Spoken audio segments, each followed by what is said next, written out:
তুমি একটু কষ্ট করে মামাকে ফোন দাও। আমাকে ফোন দিলে তো থানার সব খবর জানতে পারবা। আশ্চর্য কথা, আমার ছেলের কথা আমার চেয়ে আমার ভাই ভালো জানে।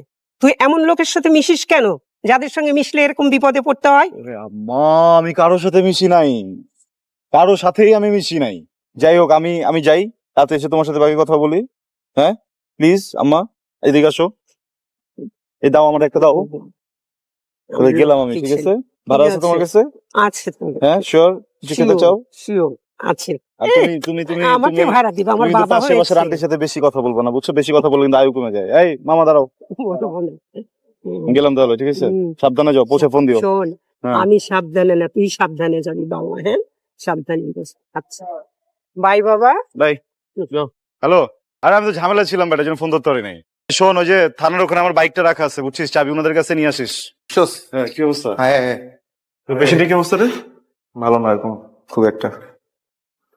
কি হয় তোর? Varsity junior. ও তাহলে চল, দেরি না করি, তাড়াতাড়ি ব্লাডটা আরে না, যে নার্সে জানিস, একটু ওয়েট কর। আচ্ছা চল না, তোর একটু ডাক হয়ে নিয়েছি। দূর, কি খাবো আমি? আমার আম্মার বকা খাইতে খাইতে মনে কর পেটটা ফুলে গেছে, বুঝছস? মানে এটা কেমন হজম করবো, এটা চিন্তা করতেছি। কি